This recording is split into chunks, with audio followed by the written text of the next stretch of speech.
So Dr. Rob, we have a question so far. Well, we've got one in the chat, so I'll read this one first. Addict, how do I make my partner feel safe? And then I think there was going to be more to that, but. Well, we don't know how long this person has been in recovery or how long they've been working on it. So there's different ways to make your partner feel safe at different stages of the work. So we're in the drama triangle. Oh, I understand. I think they're talking about something I don't believe in, but this whole like victim, victimizer, helper thing. Tammy, do you think it could clarify? We could ask this question a lot of ways. So do you want to pick one? Or maybe let them keep writing and they'll come okay, up with let's something. come back to that one. Yeah, so, put it in again, any of those, put them in the Q&A. It's really helpful. Otherwise, yeah. Yes. So I follow, I track, I have ADHD. I track a lot better when it's in one place. So, okay. Hi, I'm new to this. I'm so glad you're here. And I'm in a gay relationship. A lot of resources I'm finding are based on heterosexual couples. I'm in the waiting period for a disclosure period after having staggered discoveries in the past week. Oh, I'm so sorry. Any advice appreciated. Thank you. So. Is this a partner, did you say? Yes. Well, I don't think it's any different from any partner. You're going to have to recover trust from all that lost trust that's been repeatedly lost. And maybe I should, and if you'll remind me to mention cruise control, because I don't know but let me just say what repeated pieces of the puzzle being dropped on a spouse does. This is just for everybody. If I believe you've betrayed me and I find some evidence that you've betrayed me and you are in a place where you can no longer lie about it as an addict, then you will say something like, well, that's what happened, but nothing else. It was just that. And then, I'm like, whoo, they found out and they didn't find out anything else. So I'm in good shape. And then, 6 months or 3 weeks or whatever it is, 6 days later, you find more. And then you go back to us and we say, oh, I forgot about, I'm so sorry. Yeah, there was just those two things. In other words, we'll only tell you as much as we know that you know about, because we don't want to reveal anything new or anything deeper. This leaves us addicts feeling like we have control over the situation, like we're trying to do damage control with you.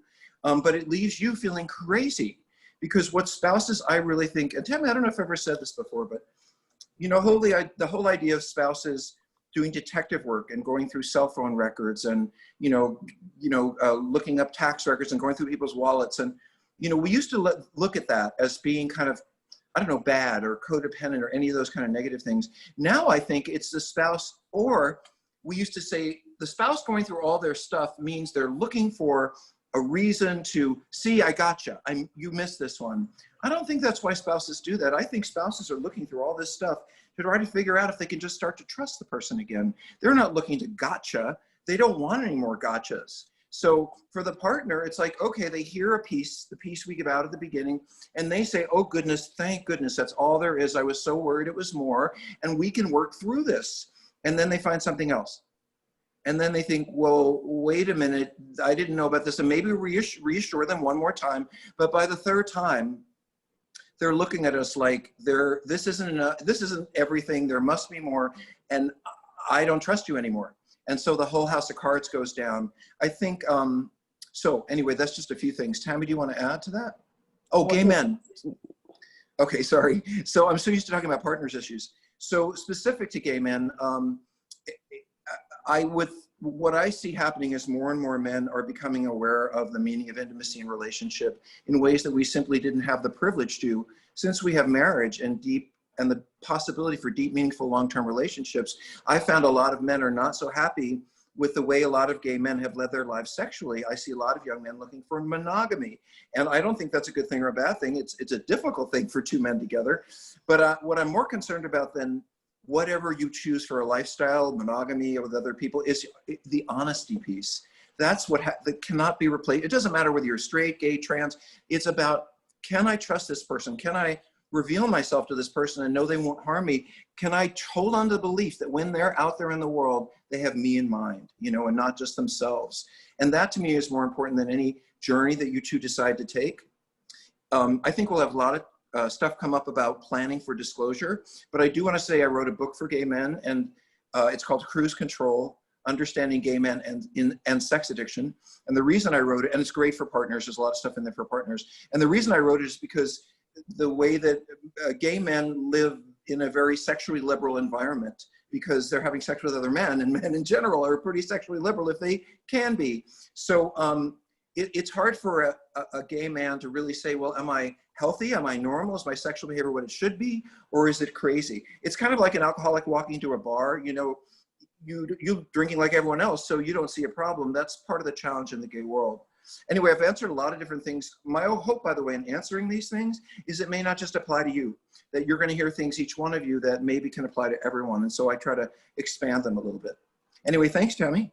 So to tag on to that, there's a men's cruise control drop-in group. So for male addicts, gay addicts, at 6:05 Pacific time, so 5 minutes after this particular webinar ends, there is a meeting specifically for that. But we also have a male partner group on Tuesday nights, and the Sunday evening group is mixed gender. So I would invite you to get resources and support within the sexandrelationshiphealing.com area too, and a lot of podcasts and things that you'll also find to be useful as well. So okay, can you talk about the type of sex addict who is extremely compartmentalized, never even glances at other women in his professional or family life, but has an elaborate alter ego on hookup apps, and with hundreds of Tinder dates, hookups, and multiple affairs?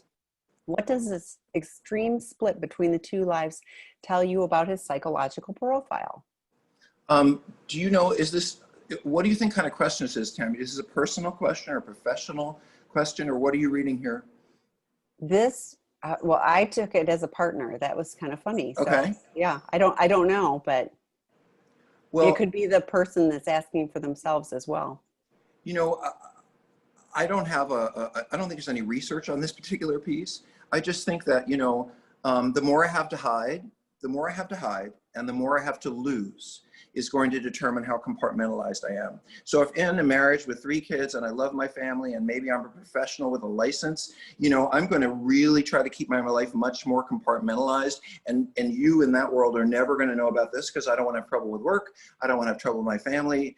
In fact, most of the men I work with get in trouble because those pieces bleed together, like an affair partner is found out or they get an arrest or something like that. So I'm not to answer the rest of that question. So, and then there are just people who either have so much shame, so much embarrassment, you know, whatever it is, they really work to hide it.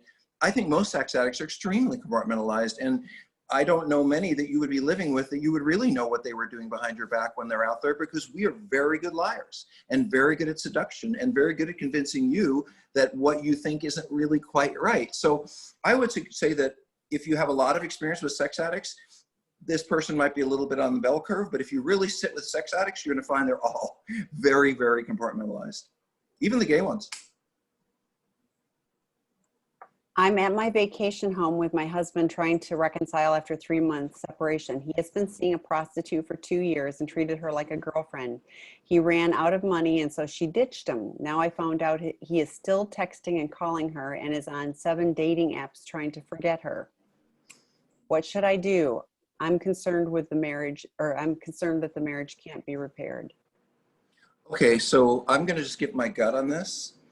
Either I would pack my bag and get out of there as quickly as possible, or I would lock the door and get your husband out of there, because this is a nightmare. Not only are you dealing with someone hurting you actively, but you're also now stuck being with them 24/7 with no one else around to support you.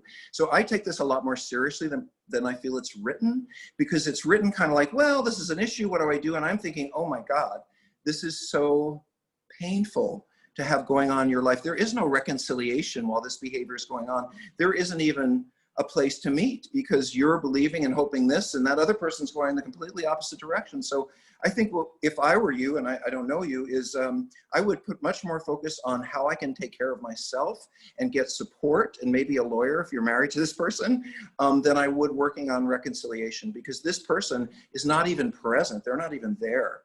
And you can't reconcile with someone who's compartmentalized like that. What do you think, Tim? 100%. I'm sitting there looking at it as like, oh, he feels sorry for himself that he ran out of money and she ditched him. So now right. He's on 7 dating apps trying to forget her. And here you are at the vacation house watching him feel sorry for himself that the affair with the prostitute is over. She, with all due respect, she was a working girl. She knew when to cut her losses. He ran out of money, you know. Right. So That was instead of, fishing. That was yeah, fishing. yeah. So, yeah. Sorry, So, yeah, I didn't no, but realize no yeah, one knew what I was doing. yeah. I'm So, like, you're falling off the chair. So, yeah. So um, I really support what Dr. Rob said. Healthy boundaries for you, like locks on the door, and you're at the one of you go back to the other house, whatever you need to do. But yeah, I also want to say that the reality of working with an addiction is 995 people who go to treatment do that because they have a consequence. There are very few who say, well, I want to be in treatment because I want to be a better person or a better father or a better husband. Why didn't you want to do that 5 years ago? Well, this week I got caught. Well, this week I got in trouble. Okay, so you want to come to us because you're in trouble. And by the way, I think being in trouble is a great motivation to get people to treatment. I've had people say to me, now I'm going to distract myself, Tammy. I've had people, when famous people would come to treatment well, they didn't know they were with us, but when famous people were being talked about, and I'd be asked in the media about this, oh God, I wanted to go answer that too. Hey Tammy, I'm losing my space here. Can we redo? I don't. I see you. What are you saying? You're losing your No, space. let's move on to the next question. Okay. All right. My partner and I have an agreement that if he's going to be past 6:30 getting home from work, he'll let me know. A text is fine. Since we established this agreement a month or so, he has never followed through on it. He's consistently 5 to 10 minutes later than we agreed with no notification. In the grand scheme, I know this doesn't seem like a big deal, but I don't want to be a pushover and not address crossed boundaries. In this case, a broken agreement. Is this worth addressing? Well, you know, Tammy, what we said in the last one, like pack your bags or pack this sort. I think this would be more like, maybe don't change the locks, but lock the door. Maybe take an overnight bag. Like, this is unacceptable. By the way, it's passive aggressive. I have Yes, no question yes. about that, because, you know, this is very crazy making for you, you know, not to be on time. And then you don't know anything. All of a sudden he shows up. Oh, it was just 5 minutes. Unacceptable. People ask me all the time, how do you rebuild trust? And I have an equation. It's honest actions with integrity over time. And the healing happens over time, but it doesn't happen unless I'm telling the truth, acting the truth, and living the truth. And, you know, you partners know when we're not there. So I just feel sad about this, because I wouldn't want to be treated this way. And Tammy, it brings up the issue, which is, you know, I say this sometimes, why do partners put up so much? You know, it seems like you're getting so little. And even when you're asking just for something as simple as please keep your small agreement of being home on time. Look, if he isn't trustworthy to come home on time, how could you ever trust that he's not lying to you about whatever he does sexually? So even the most basic things take on a much higher level of meaning when you have betrayed someone. I wrote a book about this called Out of the Doghouse. I wanted men out of the doghouse, a relationship saving guide for men caught cheating. But I wrote it because men come along and they just think, oh, well, I'm working on this, I'm in recovery, you're going to forgive me, everything's going to be fine. And they don't understand how devastating the little things are. Everything becomes important in terms of honesty and integrity in your actions when someone you've betrayed is looking back at you. Yeah, and I thought the same thing. If he's not trustworthy to be on time, give notifications, follow through on something so basic, you know, how could you trust anything? I also want to say that, you know, sometimes we think, oh, they didn't do that, or she or she didn't do that. I guess what I'm trying to say is no action is an action. So if he doesn't do something, it's not like he just didn't do it. He did. He didn't do something. So he's giving you a message by not doing something over and over again. I don't know what that message is, but it is not a message of respect or a desire to really heal with you. It's some kind of other message. Next question. I'm a sex addict. My wife and I are very serious about recovery. She is involved in BTR and has an amazing therapist. I am an SA and I have a CSAT, and we both read a ton and listen to many fantastic podcasts. She's been completely shattered by me acting out our entire 30-year relationship. D-Day was a year ago. I'm sober and doing great with recovery. Trust bonds are still broken, but are a bit better. The big issue now is that I can't seem to figure out how to hold her pain and be there for her. No matter how hard I try, I continue to fall back into narcissistic thinking. I find the harder I try, the worse I get. I want nothing more than to figure this out. Or do you have any suggestions that will help me recognize her pain and respond more appropriately? Well, I hate to sound like a broken record, but I did write this book called Out of the Doghouse, a relationship-saving guide for men caught cheating. And if you guys think I'm really promoting books, I just want you to know, if there are any authors out there, I make about 15 cents for every book I sell. So I'm really not like, cleaning up my fortune here with book sales, but it is a really good book to help men gain empathy. It is a book about, if you don't understand what she's going through, here it is. And when you say this, this is what it does to her. And when you say that, now I can't help you with your narcissism if it's really unrelenting and you can't learn lessons like you're in the book. That's what therapy is for. You're talking to a very narcissistic person, but I have a life, I have friends, I've worked around and with that issue, and you can too. But you have to learn. Empathy is something, if you don't get it early on, you have to actually learn to think about other people. And there's so many tools, and I've shared this before, like John Taylor's Rockin' Relationships. He's really good at breaking it down. Do these 4 things. And there's so many, negotiating different things. There's a lot of different tools you can use to learn to be different. And it can be uncomfortable for you. And you can learn that you can be uncomfortable, but just taking that deep breath, the what I hear you saying is, or the story I'm telling myself, like it shifts things, a bit, and gives you some space. So I love all the good things you're doing, and you can learn this. Therapy is a great idea too. By the way, I just want to do a little more self-promotion. I think we're doing a couple series in the fall. Yes. That is going to be, and it's an educational series that we're going to work on some of the basics of conflict management and communication and all that stuff. And if you're interested, write to Tammy. It's tammy@seekingintegrity.com. By the way, if you ever want to write to me and you have a question you just don't want to ask here, or you looking for something that you just feel uncomfortable, I'm rob@seekingintegrity.com, and you can drop me a note anytime. I will get you books, get you therapists, point you in the right direction, and I don't get kickbacks. So we just refer and support where we can. Yeah. So the next question is, I'm the betrayed spouse. We have been together for over 5 years. We had D-Day in the last 6 months. My spouse and I want to stay together. I am more than willing to forgive him, but when he looks at me, he is only reminded of his past, and he is tired of feeling that way, like he is the bad guy, even though I try to uplift him. Now he thinks he maybe wants to walk away. Is this common, that addicts do not see their real selves and maybe are running from discovering and healing themselves? Can you interpret that question? Because I have some thoughts, but I'm just reading it myself and I'm not sure I understand. So what I read is, he's really trying. And every time he looks at her, he's getting caught up in the shame spiral. And so in his mind, it's going to be easier just to walk away, because then he's not looking at her and thinking of all the guilt and shame of what his acting out caused her, rather than working on healing the underlying issues, getting past the shame, all those things. So I don't think this is a very nice person. I have mean words in my mind that I don't want to say here that come up when someone makes the excuses that he is making. His pain is not your problem, ever. And you didn't cause this, and you can't make it come back, and you can't fix it. And so for him to look at you and say, oh, you're the cause of my pain? I mean, give me an effing break. He is so full of himself, he needs to fall off of a sidewalk. Sorry, this is hard as I could get.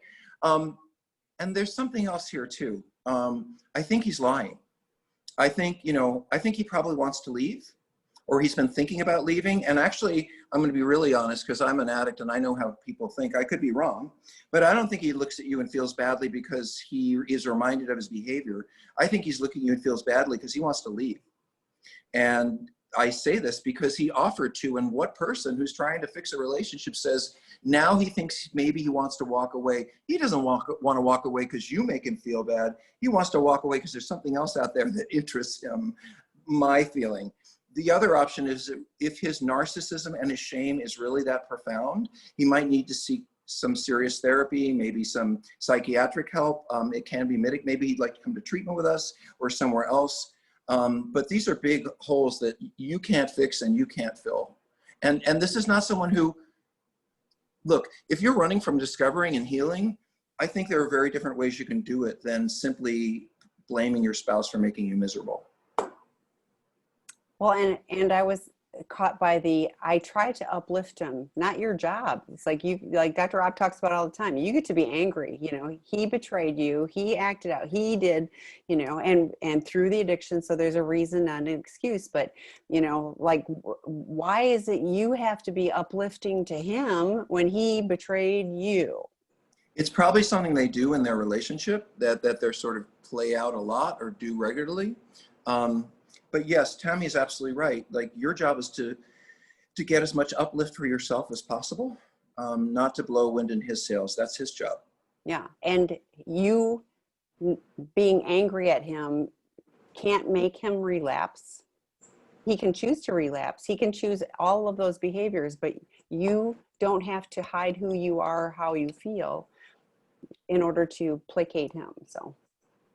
Okay, next question. My husband has difficulty discussing his sex addiction. He will state, all I want to do is list his sins. Wow. So sounds like you are a partner and you bring this up because you have feelings about it or you want to talk about it. And this is very similar to the last question, but he says basically all you want to do is shame him or rub his spirituality in his face and show how much he's I'm not sure even what the question is here because, well, there really isn't a question here. Right. But I think that you, again, like Tammy said, you have a right to say what you need to say. Spouses need to be angry. It's not your job to support him or fix him. And if he moves to, oh, I don't like that she's saying that, that's not recovery. Recovery is, I don't like you saying that because I did do it and I need to own it and I need to work past it and I have remorse. Not what these two men are talking about. Anything else, Tammy? Yeah, and we talk all the time about how you need support for you and he needs support for him. And it's very difficult early on, to navigate those discussions. But, Dr. Rob has talked before about, having a set time. So maybe it's, Tuesdays and Thursdays, you have a set amount of time that this is when you're going to talk about that. So it isn't all the time, but there are set times, scheduled times when that you're going to be able to bring up, the issues, the difficulties. But I also don't hear that he's taking any accountability for his actions, or it doesn't even sound like he's doing anything. He may not be acting out, but it doesn't sound like he's on a recovery path. Very different things. I'm just not going to act out, but I might be doing something else. I might smoke cannabis, or I might be eating a chocolate cake every night, or I might be doing whatever, but I'm not really attending to the reasons why all of those behaviors are so appealing. So if he hasn't, hopefully he's here tonight, but if he hasn't engaged with recovery work, to start doing things different, lots of drop-in groups for men. We have a treatment program for men with sex addiction, intimacy disorders, or co-occurring sex addiction and chemical dependency. So there's lots of resources. The work group, we've got another one starting on September 2nd. That's a structured time, 6 90-minute sessions, 6 weeks in a row, that just goes through the Sex Addiction 101 workbook. I hear all the time people, I have that book, and I'll say, have you worked through it? Well, no, it's sitting there. But I have and it's not as effective if you aren't reading it or doing the work. And so going through on the structured time has been really well received. So invite lots of resources and options. Hopefully he starts moving the dial in the recovery. And I want to go back to something I was trying to say earlier, and I just had to move on. I was talking about how, if I had 995 sex addicts, that 995 of them would have come to treatment because of consequences, meaning that what really motivates addicts, sadly, is the fear of losing things that are important to them. And so to all of you ladies, and I really respect you, you love your husbands, I get that. I write books about loving your husbands, and absolutely you should, or your wives or whoever you're with. However, if you let them get away with all of this stuff, like, well, he said he was going to come home on time, but he never does, or he's probably out calling, I see other women on his phone, or they're never going to get better. As long as they can get away with hurting you and doing things that are unacceptable, but you somehow make them acceptable, they'll never get better because they don't have a reason to. It is the day that you ladies say, I'm done, or gentlemen, I'm done. I don't get to live this. I don't have to live this way. I don't have to live in pain. I don't have to live in fear or concern about the stability of my home. I'm done. I know how to fix this. Bye-bye. And, you know, you may be, I wouldn't say that's a rash decision. You may be making that decision to have an effect, and it can. You know, it can get people into treatment, and whether that's with us or anybody. But I do want to say also that of all the people who've come to us because they were having consequences, you would think, oh, well, they don't really mean it. They're just going there to make everyone feel sorry for them. And, you know, they're going to say, now I'm an addict. And no, it doesn't matter why people come to treatment. What matters is what we do with them. And once I have someone in the door, that's when their treatment starts. You guys just have, and whatever the door is, the book, the podcast, but they're not going to do it unless they have a reason. Believe me, sexual acting out is a lot of fun when it works. It's like drinking when it works. And we're going to go for that every time and just call you a nag. And we'll complain to all of our friends and our girlfriends and our sex workers about our wives until you stand up just and say, mm-mm. And then it's interesting how attached to you we really are. Because as much as we dismiss you with all our acting out, boy, the minute you pull that tug and say, I'm not sure I want to be here, we're like, whoa, I better pay attention, because we really do have a deep connection to you. It's just broken. Yeah, you know, and I hear too frequently from partners who are saying, you know, my loved one is, well, he's really trying. You know, he's been seeing a therapist once a week, you know, for a year or whatever. And Dr. Rob and I hear all the time, I mean, a lot of our clients have been going to their therapist and lying to them for years. So the trying, you know, that never cuts it for me. I'm like, and if that's all they're doing is one 40 or 50-minute session a week, you know, all the rest of the hours I can focus on all the things I used to do or I want to do or whatever, you know, it just really doesn't change anything. So, you know, I consistently say, if the person is pursuing their recovery with the same amount of energy that they pursued their addiction, they're going to do really well in recovery. But it's that, you know, in the 12 steps we say half measures availed us nothing. It really is. If we're just kind of, you know, then we're going to keep dabbling we're not going to really we're not going to get the benefits of recovery, and we're not going to get the fun of acting out. So, you know, I was just thinking, Tammy, about the partners not being able to move someone on the dime. And I think that maybe they get a little hopeless and helpless, like they nag, they complain, they say this, they say that, they get their hopes up, but it's constantly like pushing back against the tide. It doesn't really go anywhere. And maybe they get tired, and maybe like the idea of saying, well, I'm going to take a big step is just too hard because nothing has worked up to that point. So I can imagine some of you spouses are simply, why bother trying something else when I've tried everything? And sometimes I do think you have to put the relationship on the line, because it is the only thing that we really are tied to, and our children. Well, and I think addicts are incredibly manipulative and, you know, can shift everything around, and I can reframe things in a way that makes it sound like it's all your fault and not my fault. Or, gosh, can't you see how hard I'm trying? I'm going to my therapist every week, you know. So I think we can wear anybody down, you know, if we are very motivated to do so. So, yeah, I mean, leave me alone. Stop nagging me. You know, I'm doing the best I can. Give me a break. When are you going to forgive me? When is it going to be my turn? It's been such a long, I've heard them all. So sorry.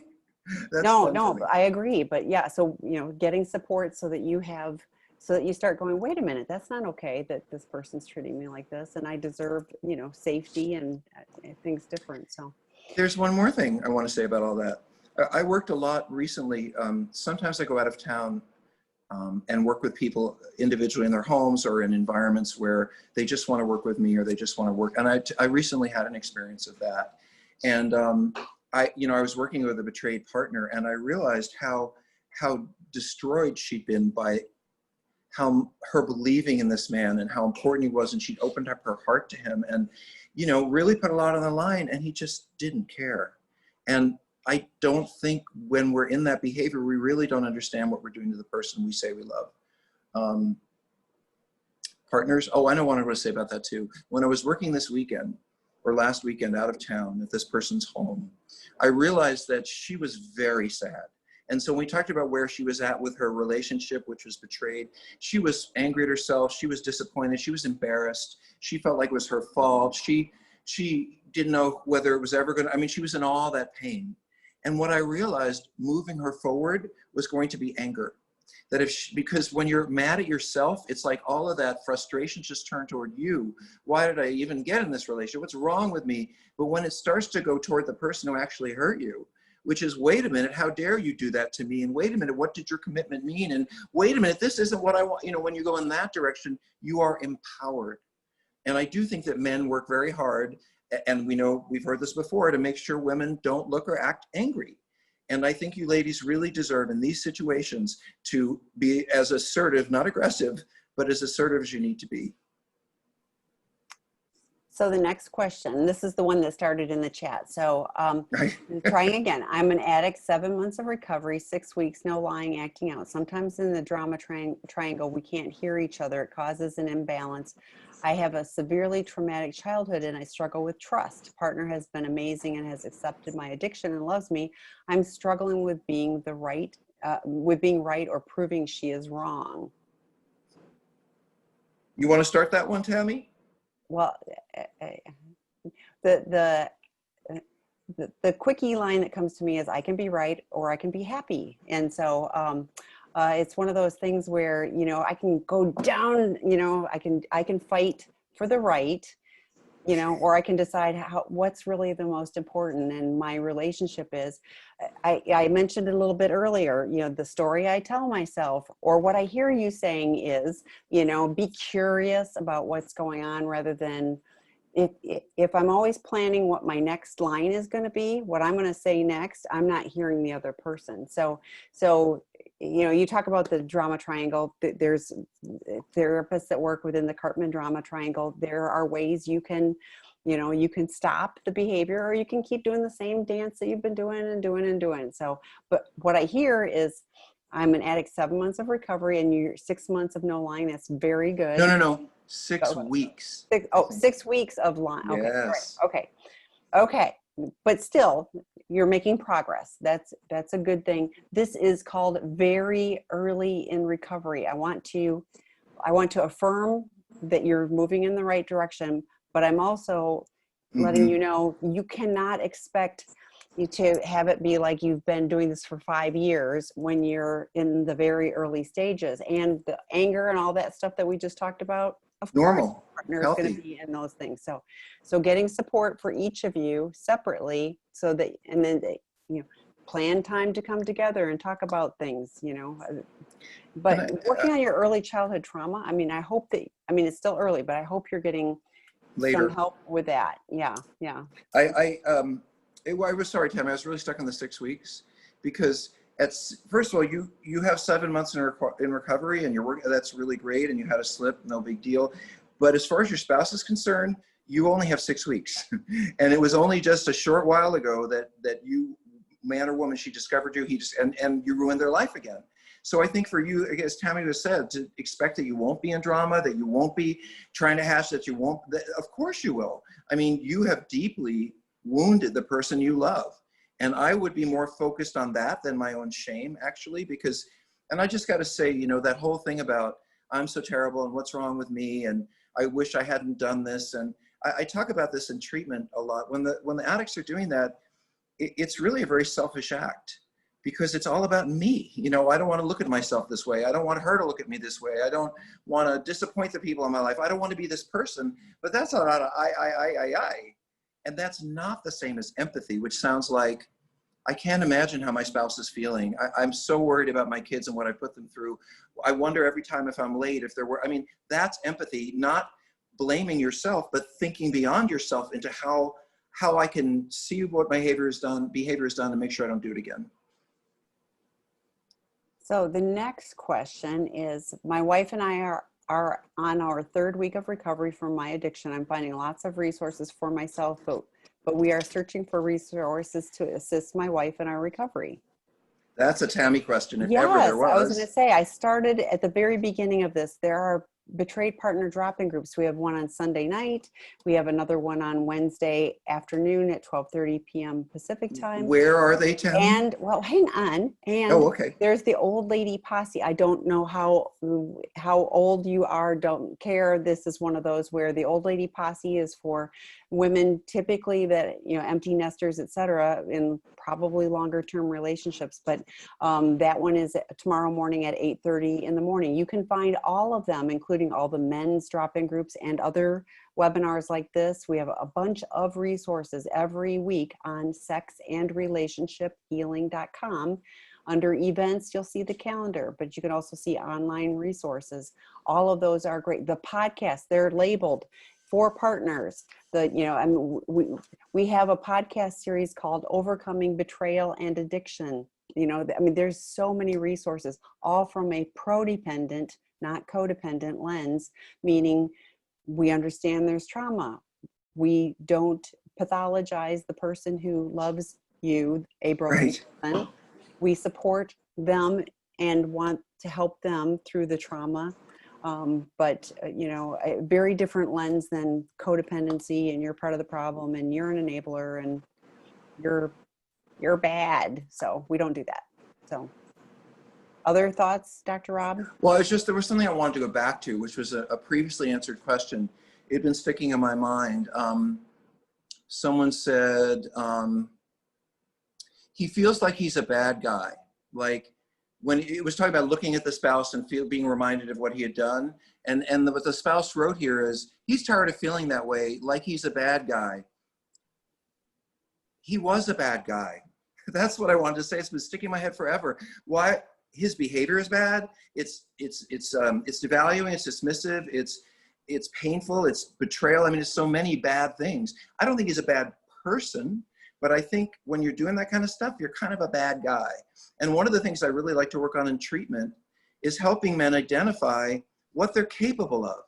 We certainly want to get people into their love and nurturing and trauma, but I really want, when I sit down with a man, I want to know, how much can you hurt someone? Can you tell someone you love them just to have sex with them? Can you try to get someone at work to have sex with you? Because what are you really capable of? Because we don't want to look at ourselves that way, certainly in the negative. But I think this guy, your spouse, should take on the role of bad guy for a while and see how it fits. Maybe it'll be a good start. Instead of pushing it away, invite it in. Well, and that's, I believe in the 12 steps, and that's what the process of working through the 12 steps is identifying, all of those behaviors and all of those characteristics, and dealing with them. So if he's just stuck in well, I stopped doing it, but I'm not really doing anything to change things, he's going to feel bad. So, okay, next question. Hi, I just recently recognizing myself as a sex and love addict after being confronted by my partner for cheating. I am impressed by my own denial, minimization, and trying hard to understand my addiction. However, I am really concerned about my ability to dissociate and to cause her so much pain without even thinking about it. How can I build the ability to see reality steadily? I do not trust myself. Not sure I should trust myself after everything I have done. Yeah, I wouldn't trust you either in the area of love and sex, but I would trust you if I saw you connected to a community of people who are holding you accountable. I think one of the challenges is, especially in the beginning, we don't know if we have lied to ourselves for so long and told ourselves that this was okay and that was okay. As long as we kept all the balls in the air, everything was fine. And then it's all lying at our feet and we're like, what did I do wrong? So, I think that, you call it dissociation. I think that's what addicts do. They kind of disappear into the behavior. They get incredibly adrenaline driven, excited, and it does feel like its own little bubble. I think that's part of the experience of being an addict, is you kind of lose it before you even get to the behavior. I think it would really help you to learn more about addiction. You sound like someone who should read some books, go to some 12-step meetings. And I don't know how much you know about Sex Addicts Anonymous or Sex and Love Addicts Anonymous, but I can tell you these 12-step programs, and the reason I love them is because I can raise my hand and say, I don't think I have right thinking in this area. And, I'm not sure whether my decisions around love and sex are good. In fact, I'm not sure at all. There's going to be someone who says, well, why don't you call me before you make a sexual decision or before you make a relationship decision, and then I can help you. Because if we ask people to support us who are not in our situation, they're not emotionally involved, and they can usually be objective, especially someone who has the same goal as you do, which is to heal relationships and heal themselves. So go be with your own people and ask them the questions you're asking us, because they already have the answers. So I mentioned the Sex Addiction 101 work group. We have a men's group starting September 2nd. And I have a new announcement for you, Dr. Rob. We have a women's group that will start on Friday, September 25th. What kind of women? It for female sex and love addicts. Oh, so it will be a work group. It's the sex and love. So based on your workbook, and just like the men's work group, we'll have an offering for women too. So there are resources. Sex Addiction 101, great resource. What some of you folks don't know is, or I don't know how many, I do this exact same thing on a platform called intherooms.com, and that's every Friday night at 6 o'clock California time. This one starts at 5. And I only bring that up because I get about 180, 200 people in that room, and it's kind of a different experience to have all those people. And it's not unusual for 75% of them to be women. And so I have open treatment programs for women. I've written a lot about women who are sex addicts and have trauma. I've run programs. I think I'm the first person in the country who started a program just for women. All I'm saying is that I don't mean to leave you out of the puzzle. We talk so much about gay men, or we talk so much about heterosexual couples, and from the perspective of the male cheater. And we do have so many women who are chatting up boyfriends on Facebook and dropping off here and there, and and they don't know how to stop, and they hate themselves, the same stuff we go through. Ladies, if you're a sex addict, I think you're courageous to be here, because it's so much harder for a woman to come forward and say, I have a sex problem. Men, we either expect them to have a sex problem, or if they're having a lot of sex, it's like, woo, you're a cool dude. I mean, that's how the culture looks at it. But if a woman has a sexual problem, or a woman is having a lot of sex, we know the bad names we call her. So I think it's very courageous for women to come forward and seek help. And again, Tammy at seekingintegrity.com, Rob at seekingintegrity.com. I'm not selling you anything, but if you're looking for a therapist, a book, a resource, you have a private question, drop us a note. We charge nothing for this stuff. So I put the meeting link in accidentally. That was in my copied, but I just put the link for the work groups in the chat, and somebody asked about what's the name of the workbook and where can you get it. Amazon, but it's so Sex Addiction 101 is the book, and Sex Addiction 101 is the workbook, and invite you to do that. But male or female, wait till Wednesday. I should have that all posted by Wednesday, but male, the next group starts September 2nd, and there's room, but people have already signed up. So we sell out. But I do want to say something else about the workbook, and I really don't want to sell anything. I just want you to understand, whether you join us or do this wherever, there's a piece to this work for both members of the couple. There's absolutely therapy, get into it, talk about it, couples therapy, individual therapy, 12-step, all of that kind of stuff. But when it comes to each one of you individually, what you often don't get in therapy is the educational piece and the homework and the assignments, because in treatment we do a lot of that. I really believe in holistic healing, and some people think, well, that's my body. Well, it's also your brain. I want you to learn what addiction is, learn what the trauma is, and that's what these workbook series are about. They're about actually working on this, doing inventories, looking at issues so that it becomes alive. And isn't just an idea of something or something you talk about. I don't know, we used to have an old-fashioned idea when we were younger, Tammy. They called it journaling. It was a really big deal in the 90s. You'd get this little book and you'd open it and you'd have a pen and you'd write in it. And whether you do it in one place or another, we need to do a lot of writing in early recovery. We need to look at our own thinking. We need to show our thinking to other people. That's how we get well, in addition to therapy and 12-step. So the next question is, what are some self-care responses to boundary violations besides sleeping in another room? I have 3 kids and he's quick to sleep on the couch if he gets mad about something, such as me expressing when he violates my boundaries. You want to start? I'm thinking, what are some practical, I'm also thinking during COVID, like what are some practical violation or boundary things? So, well, what I don't hear is, I hear this is someone who races to the consequence before they get it. and therefore it makes it moot. Like he'll just run to the couch and sleep Oh, there. yeah. And so don't even get to say, get out of the room. He's kind of covering. Do you have a basement? Maybe Yeah. there's a lower level he could go to. Do you have a washer he could crawl into for the night? Tammy, what are you thinking? Well, no, I mean, I'm truly challenged in thinking of, what safety boundaries can you, so is his boundary telling her not to enforce? I think the issue is that, no, that she, what are the boundary violations?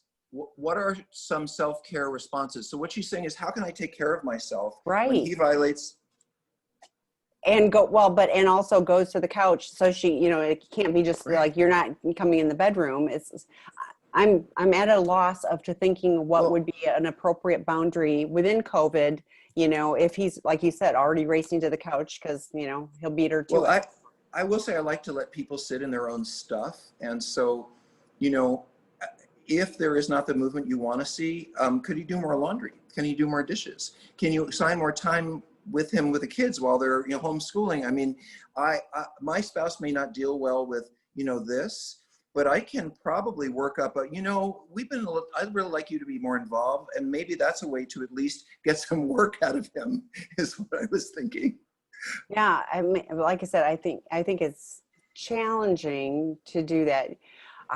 I'd be more looking at I mean, it depends on the boundary too, but with some of those, it's kind of like what we went to before. It's like, can you lock them out of the house? You can sleep on the Right. screened-in porch. So, Well, I was thinking with 3 kids, and this often happens. Yeah. In fact, I want to say something to you guys about this.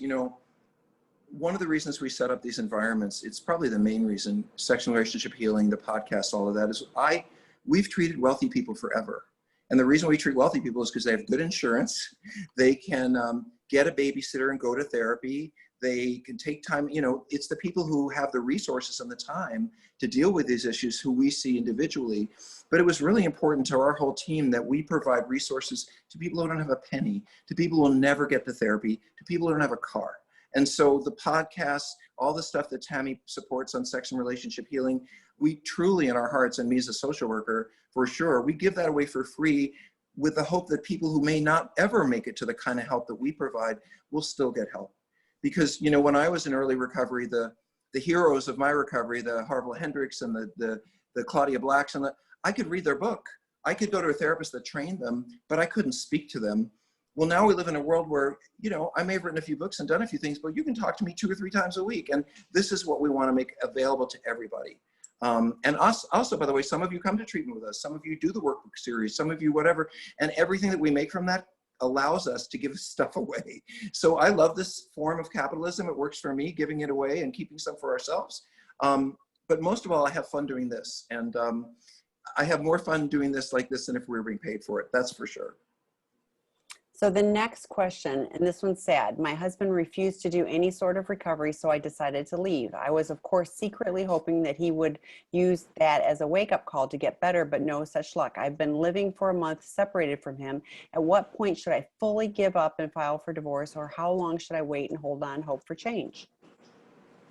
Well, I know how sad that is. Can I just tell, I've been there. Like I remember leaving a somewhat toxic relationship, but I had never felt love like this before. Note the connection, toxic, incredible love, but that's another story. And I knew in my head, I left for the right reasons, therapist said, you probably should do that. I was not getting the love that I deserved. That's just the bottom line. But I had this belief deep inside of me that kept me thinking, if I just wait long enough, he's going to realize how important I was, how special what a difference I made in his life, and he's going to call. And for months and months, I rode on that emotionally. And then one day, I don't know what it was a dark day, it was raining, I talked to another friend, it had just been too long, and I realized that I was never gonna get that phone call, and I just fell apart for a long time. So this is my personal answer to your question. I don't know, you're not gonna avoid the grief, no matter what decision you reach, unless he actually shows up tomorrow and says, I'm so sorry, and here's what I've been doing the last 4 months, you're gonna have grief all around you. And so, I'm not sure that it really matters to some degree, whether you do something now or you do something later, or you're gonna hurt either way. And I want to say that to all of you guys, like some of you partners in particular will get mad at yourselves for feeling a lot of love for us when we've hurt you. And, you know, what's wrong with me that I still care? What's wrong with me that I still want him to get better? What's wrong with me that I don't want him to hurt? Well, I wrote a book about this called Prodependence. You know, just because we've hurt you and let you down, love is still there. And even when you decide, I'm done with this relationship, love is still there. And even if you're pushing it away and pretending it's not, you know, Tammy, I often say this in treatment, what is the, you know this, what is the opposite of love? Addiction. Well, no, opposite of, so. Well, that's a one answer. Okay. You know, most people say hate. Oh, and I would yeah. say, I don't think it's opposite. I think there's, go ahead. Well, hate, love, you know, the tattoos Yeah. and all that. But anyway. I don't have the tattoos, sorry. So. But you almost did. The opposite of hate is indifference.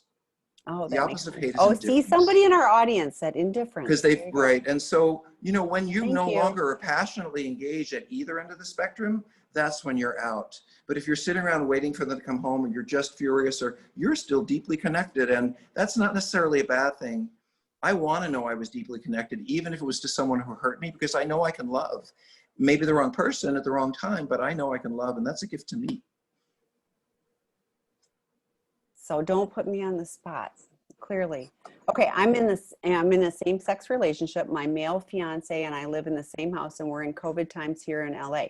We've entered into a period before of disclosure session, and I'm struggling with even having simple moments because it feels like we're bonding, and it breaks, and I break into tears uncontrollably. We're in separate bedrooms. Is there a way to coexist without continually feeling triggered, especially until the disclosure session?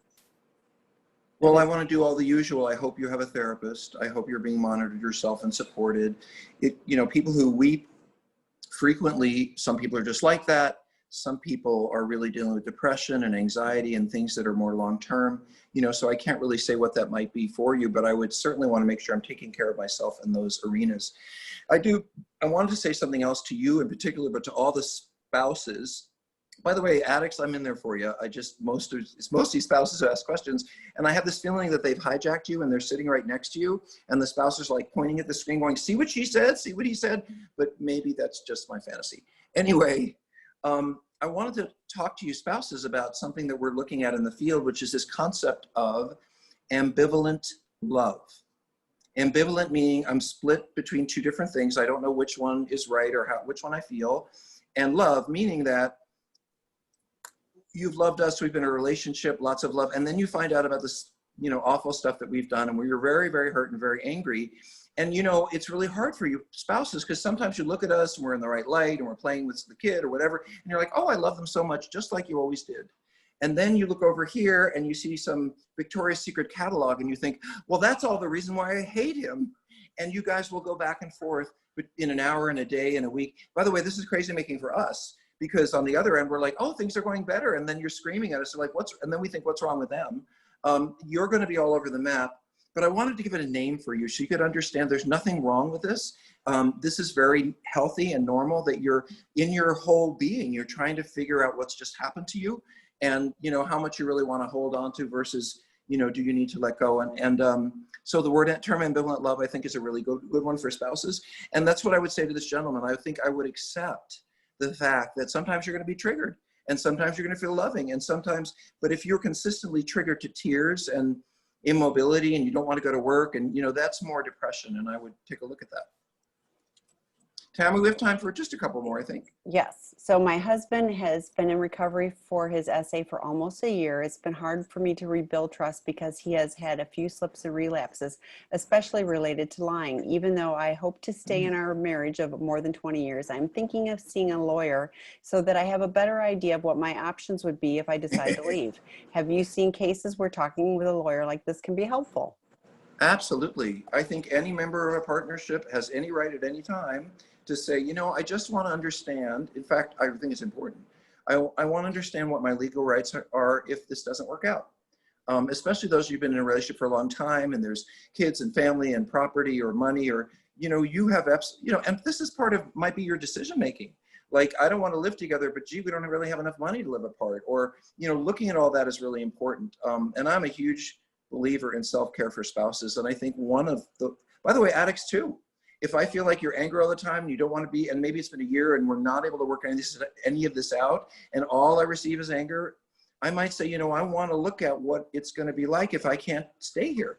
Because I will say to spouses, and I know you hate this, but it's true, at a certain point, if we're really working hard and working on recovery and trying to love you and being honest, and there's a point at which your anger can become counterproductive, where we're doing the things we need to do, and we don't expect you to go, attaboy, but to begin to accept that change can happen, that trust can be regained, and that there might even someday be forgiveness. When we go a year, year and a half, 2 years into what we consider to be a really good process, and if we're really in it, and you're still telling us that we're a mofo, it doesn't draw us toward you, it draws us away. And I don't mean to dismiss the anger of, Lord knows, any spouse in this room, but I do think if we are doing what we need to be doing, your anger should be decreasing. Your sense of trust should be increasing, not in leaps and bounds, but over the course of a year or so, enough so that you can really, in a year, really consider a meaningful, loving relationship. And if it's 2 years, 3 years, and it's still like you hate me and I hate you, either you have other places to be or you have work to do. So I was thinking, yes, go see the attorney. It's always good to have information. It's just data. And then, you have choices, which for me is always an important thing. So we've got 2 more and they're really good. I'm going to see if we can get them both in. Let's do it. How should I respond to my partner when he's been defensive and blaming me? When I tell him I feel like he's blaming me, he says I'm not listening and don't care about his feelings. Well, so again, we're in the same situation, and I don't mean to be dismissive. I think a lot of partners find this when, someone's been found out and they go into shame, and then they're angry at you for bringing it up. And it's like, how did I get to be the person who's the bad guy when you've done all this stuff? I do think we often put you in that box because we don't want to hear about it. We don't want to talk about it. And we're used to blaming you for things because it allows us to think, oh, I hate this, so I'll go do that. So I think what I would say for me and what I do in my relationship, I'm in a relationship like you guys, and sometimes we say things or go places we don't mean to. And I have a very good way of saying to my husband, when he starts going on a rant, and I just can you stop? I just can't hear that right now. Please stop. And, sometimes I just need to do that to make some space and make sure that I have that. So, when he starts blaming and being defensive, you have a right to say, you know what? I don't want to hear about that anymore. When you're ready to hear what I have to say, let me know. It also may mean that I would also say for the addicts, and Tammy and I talk about this a lot, where and how often are you talking about this?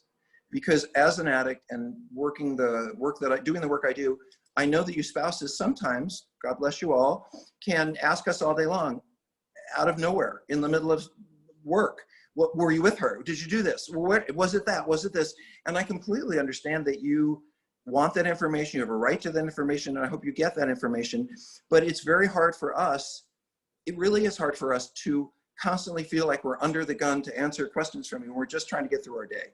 And what Tammy and I often talk about is make a time in the evening. Say, we're going to talk about this from 6 to 7 or 8 to 9 or 7 in the morning, and make sure you do that so that neither of you are thinking, God, what are they thinking? Or are we going to talk about this? I found out this. Just write the stuff down that you want to talk about and talk about it.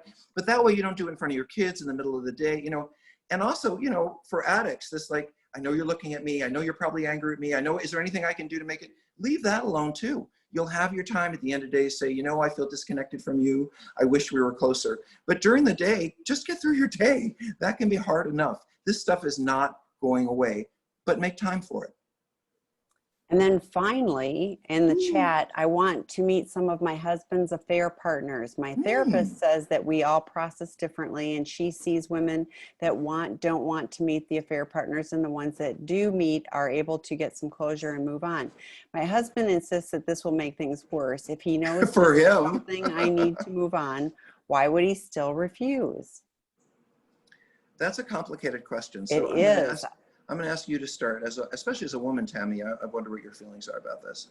I was thinking how I would not want to do that. So my personal, I just don't need that. I don't need to have that data in my head. I don't need to, I don't need, I would not want to do that. but I hear that somebody wants to do that. I remember you, Dr. Rob, saying that, you know, in the olden days, it was bring the partners and the affair partners and the spouses in together, and they had a lot more in common. But let me add to that, because you're absolutely right, Tammy. Yeah. We did that in a therapeutic environment with therapists everywhere. We were monitoring every moment. And what we were able to do is get the girlfriend to bond with the spouse against him, because they had both been screwed over. And so, you know, that wasn't ideal. It was useful. It was nice. But for you to go out there alone, first of all, you don't know what you're running into. Again, I was talking to a spouse recently who had one of the sex workers that this guy was with had taken pictures of their kids in their house when she was there. All of a sudden, she started saying to her, like, oh, you know who I am? Well, here's some pictures and I want some money. So you don't know what kind of kettle of fish you're opening. And really what you're trying to do is resolve your own feelings and your own pain. And I don't think you have to go to these women to do that. And I'll say one more thing about this. A lot of you often, that's like a lot of you often, that's like a double something. I hear all the time about, I want to see the question. It's in the chat. All right. I know, but it's the last one. I want to say one more thing about it. Well, how soon will the recording be posted is the last question. No, I already got that one covered. So yeah. So that one was in the chat. No, it's in the chat. So oh, yeah. Right. Okay. My husband says that this will make things worse if he knows this is something I need to move on. You know, what this reminds me of in a physical sense is when I was a little kid and I would have a scab, I would pick at it. And I would pick at it to see how much it hurt and did it hurt and was it going to peel off and was it a good idea to pick? No, that wasn't a good idea. But I kind of wanted to know, how much does this hurt? And it's kind of like that. And I know what I was going to say earlier. Many women and many people in our environment turn to the other woman or the other man and they put all their anger in that direction. And I want to meet them. I want to cuss them. I want to know who he was with, you know, whatever that is. And don't you realize that there's no satisfaction there? Because the person you're angry with is the person you live with. You know, these women or men just did what they wanted to do. They're not your problem. You'll never meet them. Don't need to know them. It's the person you live with that you have to figure this out with. And that's the person I would be angry at. I think it's misplaced when we talk about how angry we are at the other person and how that's going to make a difference if we blah, blah, blah. It's really almost like avoiding putting it where we really want to put it, which is, how could you do this to me? And that seems a lot more real than taking some kind of action to get into some kind of drama that feels like it would be a distraction.